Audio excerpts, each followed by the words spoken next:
Hey everybody, Kyle here. We're back again in what will probably be the first of a long line of videos kind of showing off a game collection by console. And I thought I'd start off with the Nintendo Switch. It's the most recent console that I got.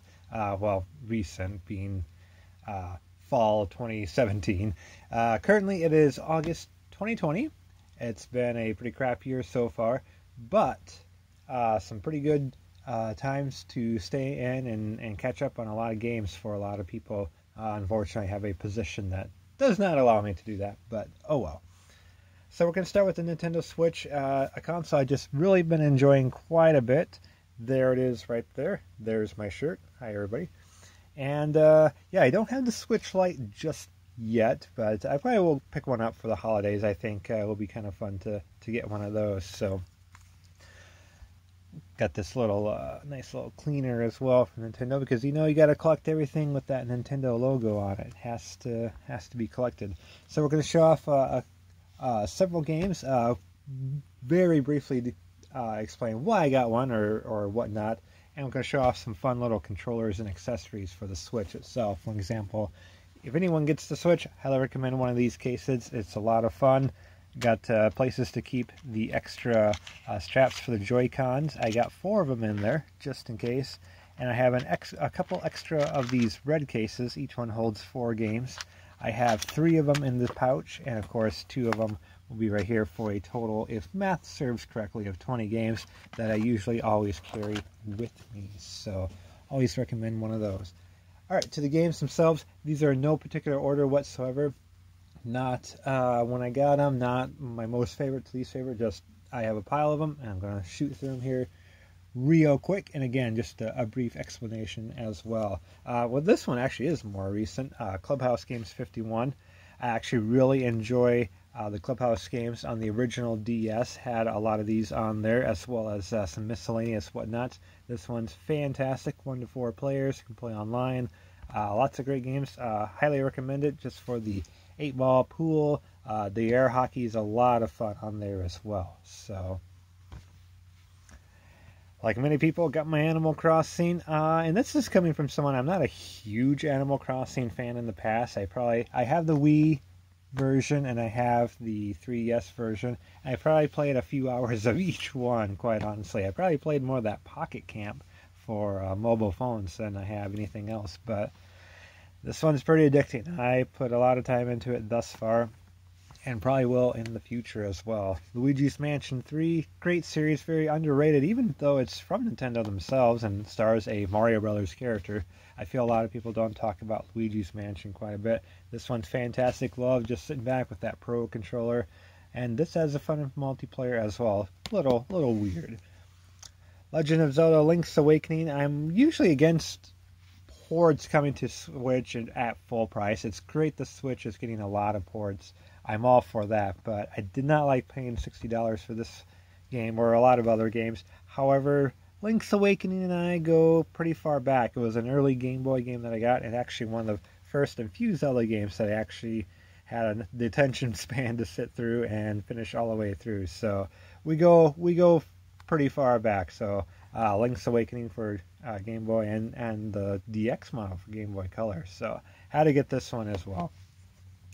Super Mario Party, one of the better Mario Parties in recent years. It's still not that great. I feel that there could have been a few more boards added, and I'm shocked that even after all this time there hasn't been more DLC boards. But pretty fun one to play, I think. Love me some Rocket League. I have this on other systems as well, but I had to get it on Switch because it's pretty fun to play on the go, and you got that 2-player feature with the Switch, especially with the Joy-Cons, you know, as they are. I can throw down with someone in Rocket League pretty quick. So I'm going to actually grab this one out of order. Mega Man Legacy Collection 1 and 2. This has 10 Mega Man games on there. Mega Man's 1 through 10. 9 and 10 being a little bit more on the recent side. Some of these are a little bit trickier to find. Luckily, I do have all these, so I'm good, but it's nice to have them all in one collection. Again, some of those have a 2-player mode in there as well. So, playing 8 in between all these other games is pretty weird because that was kind of a full anime-looking game on PS1. So, but glad to have that, especially since I have the Mega Man X Legacy Collection 1 and 2, and of course this has the X games on here, Mega Man X 1 through 8. The first 6 are kind of more traditional side-scrollers. 7 and 8 get a little bit more 3D. Well, I think that 7 is actually in a top-down 3D perspective, and 8 returns a little bit more to its 2D roots. So, not done with Mega Man yet. There is also Mega Man 11, which kind of a love or hate. I actually kind of like it. I think it's a fun return to form. Definitely very challenging. So, Mega Man 11 is fun times. This batch of games I got right away with the console, Super Mario Odyssey. Main reason why I got the Switch. I didn't get it when it first came out, but seeing a lot of Mario Kart and Splatoon and especially this game kind of pushed me over the edge. I'm like, you know what? There's a few games now that I really like for the Switch. So, fantastic game. Best 3D Mario game in my opinion, and definitely the best Mario game I feel maybe since Super Mario World. I'm going to get some heat for that one, but it is fantastic. And I already mentioned Splatoon 2, fantastic game on the Switch. Really like the Wii U game, and this one has just more of it. Salmon Run, good for sort of a horde mode, if you will. Good times in Splatoon 2. Had to get Mario Kart 8 Deluxe as well. Again, I have it on Wii U, but improved battle mode. In pretty much it has a battle mode now, and a couple new characters on there, like the Inklings are new, and well, I think the Animal Crossing and Link were on the DLC, but this has all the DLC tracks and everything, and it's a lot of fun to play this on the go as well. Got some Mario Tennis Aces, keeping our Mario theme going here a little bit. Always love the Mario Tennis games, you know, the big fan of the N64 and GameCube versions. I know they ported the GameCube one to Wii, never checked that one out. They had a Wii U one called, I forget what it was called, and it was okay. I mean, it was nothing special on the Wii U, but glad to see this back. Has a little bit of a story mode. Snipper Clips, fun little puzzle game. I want to shout out Derek from the Dollar Dorks podcast. I know he played this one on one of his live streams that Cartridge Club did, or maybe it was the Buried on Mars stream. But I know he did this one a little bit with his wife and kind of fell in love with it. It's a puzzle game. It's extremely hard to describe, but basically you can kind of see on the cover your characters kind of cut each other apart, and you have to do that to solve various puzzles. Maybe you have to get a ball from one side of the screen to the other. Maybe you'll cut one of your characters in a shape where it can carry a ball, and then you have to kind of move it around. So that's a very poor description, but there's a lot of great puzzles to it. One of the first games I got for the Switch as well, just because I have a little bit of a tradition getting a new console with a Bomberman game ever since the N64. I got it for N64, GameCube, I think the 3DS, or no, excuse me, original DS. Had to get a Bomberman game at launch as well, so kind of kept that tradition live with the Switch. This is now available on PS4 and Xbox One as well. Fun little story mode. There is actually a one-player mode. They give the different Bomberman colors some personalities, which is kind of weird, but it's very anime, it's very Japanese, but it's also a very fun game. I think a little bit of a hidden gem on the Switch. Kind of got this one at random, Ultra Street Fighter 2. I was in a Street Fighter mood and felt it'd be kind of fun to have on the Switch that we can throw down with friends, again with that two-player mode, just about anywhere with those Joy-Cons. And a couple extra characters, Evil Ryu and Violent Ken, wow. But it's another Street Fighter 2 game. Final Challengers, we'll see if it's the final Street Fighter 2 game. But fun. Marvel Ultimate Alliance 3, huge fan of the first game. Came out on PS2, Xbox, GameCube, etc. And the second one was fine, but it dealt with the Civil War story arc, which kind of sucked in a way because, you know, it took only half the team at the same time. You're either Team Iron Man or Team Cap, so you couldn't play as all these characters. But they kind of brought everyone back in the third game, and I feel it's kind of overlooked too. It's not, for some reason, I still don't like it as much as that first game. I can't explain why, but it's only on Nintendo Switch for now, so we'll see what happens there. Super Mario Maker 2, enough said there. Not a whole lot needs to be said about this. You make your own Mario stages.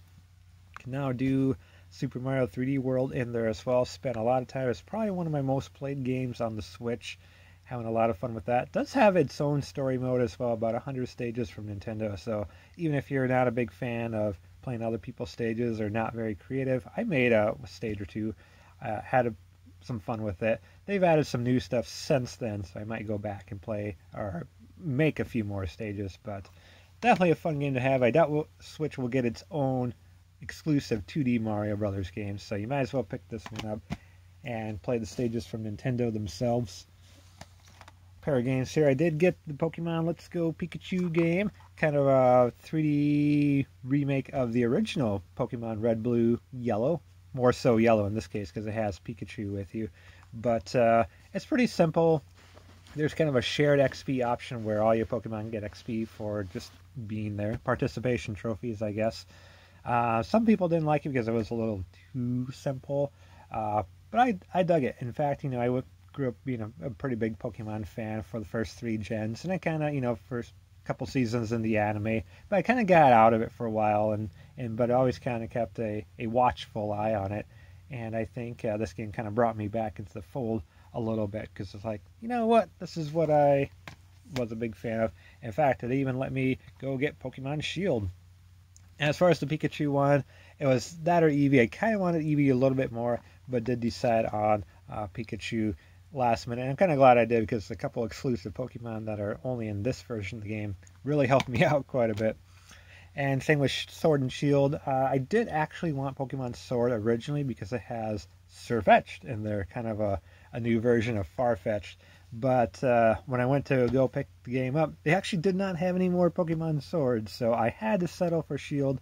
We might get Sword in the near future, but really been enjoying this game. Very open world. Well, open world to some extent. There's a wild area in between the normal towns and routes you take, so I can definitely recommend that. Smash Brothers, of course. I love me some Smash Brothers, one of my favorite Nintendo franchises. What can be said here? All the characters ever, and they're still adding more to this date. I think we still have 5 more characters to go in Challenger Pack 2. River City Girls. This is from Limited Run Games. It actually comes with a card, a nice little, very mini manga here at the very end. I think you see some of this in the game itself, but it has some fun little artwork of the characters and other goodies that you'll see in the game. There's the main characters. Came with a soundtrack as well. Still have it sealed, by the way. A couple songs on there. So, fun little version to get. I do like River City Ransom, which was for the original Nintendo. So this is sort of a spiritual sequel, if you will. River City Girls on Switch feels right at home. And the last 3 games I want to show off here, super sweet, are just a little more unique. Also from Limited Run, Golf Story. Love me some golf. Actually a pretty good golf game and a pretty good RPG. Very reminiscent of like the Mario golf games for Game Boy Color, Game Boy Advance, if you remember that, where it actually kind of was a little RPG-ish. Power Rangers Battle for the Grid. I do like Power Rangers, especially those old school ones, and this is kind of a fun little fighting game. I think it gets overlooked. It originally came out, was kind of so-so. It wasn't that great, but they added more to it, a lot more characters, and it's kind of a fun little 3-on-3. It kind of reminds me a little bit more of like the Marvel vs. Capcom games, just the huge crossover, but this time in the Power Rangers universe. I think they're still adding a few more characters to that as well. And a fantastic game, Bloodstained Curse of the Moon. If you like old school Castlevania games, definitely try this out. They came out with the sequel to this one just recently as well, Curse of the Moon 2. Haven't got that one yet, but I really am a big fan of this one. So check that one out for sure. Alright, that's the games. Gonna go through the rest of the stuff real quick. Got a fun little, not even worth showing off, but fun little Nintendo Switch pen. Got these Smash Brothers things you kind of put on the Joy-Cons. Honestly, not a big fan of them. I don't get it. A couple controllers from Power A. This is a kind of a Mario themed controller. It's super hard to see in the video, but it has different patterns here. Like you see a star. It has leaf, the flower. Has the boomerang toys on it. from PowerA. They're pretty affordable controllers. They feel pretty good to hold on to. They're a little square at the top, which is kind of weird. Problem with these controllers, I noticed mine tend to really drift. This joystick drifts quite a bit. So you thought the Nintendo Joy-Cons have a drift issue, and these do as well. And the sad part is I actually don't use these that much compared to the Joy-Cons and the Pro controller. Got the Samus themed one, pretty cool looking there. Got the kind of orange-black look to it. I have a Zelda Breath of the Wild one, has some gold to it. Breath of the Wild Link there in the corner. Got the Triforce there. Again, this one kind of drifts to the left as well. I don't know what it is, but these Switch controllers and their drift issues. And got a Splatoon one. This one's extremely colorful. Neon, pink and green all around. Shiny green D-pad. This one doesn't actually drift yet. We'll see what happens. But they're decent controllers. They're pretty affordable. Have a pretty good feel to it. They are wired only, so if you like that, that's good. Again, PowerA, but it's got some drift issue on some of these. And I have a wireless Super Mario Bros. 3 themed wireless controller. A lot more Xbox style here. Feels really good. Not quite as square on top. You can see everything there. But lots of fun to hold on to. You got some programmable triggers there on the back as well. So no issues with this one yet. No drifts. So we'll see what happens. Knock on wood. And finally, just the Joy-Cons here real quick. I got the Switch that came with the red and blue Joy-Cons. And blue one, yep, does have that drift issue. So can confirm. But I'm really liking these Joy-Cons. I definitely did get the neon pink and green just because I liked a little bit of color into it. Especially fun for playing Splatoon. I did get the double neon yellow Joy-Cons. Was a lot of fun playing some Pokemon Let's Go Pikachu with those. And last year they did come out with a couple extras. I got the purple and orange Joy-Cons. And I know there's also sort of a darker blue and yellow Joy-Cons. I feel like I should maybe collect these. I don't know if I do want to or not. But I am missing the Animal Crossing ones. They're kind of a pastel blue and green. And I am missing the Pokemon Let's Go ones where it's... I think it's this color. It might be a different color yellow. It's maybe more of a darker yellow. But it also has a brown one for Eevees. So we'll see. If I ever see them floating around, definitely will grab them. I'm not going to go out of my way and spend too much on them. They're just Joy-Cons. I like my collection that I have, and we'll keep an eye out. I'd like to see a couple extra colors as well, but definitely add some color to the Switch and lots of good color combinations as well. Plus, I'm ready for 8 players. Well, 7, and then maybe one gets the drifty blue Joy-Con. So thanks everybody for watching this video. I want to hear and see from you your Nintendo Switch collection. Just been enjoying the console quite a bit. It's a lot of fun. It's been one of my favorite consoles here in the past couple years. I think it's great, and I think long lives the Switch. So everybody, thanks for watching and subscribing, liking, etc. And we'll see you in the next video.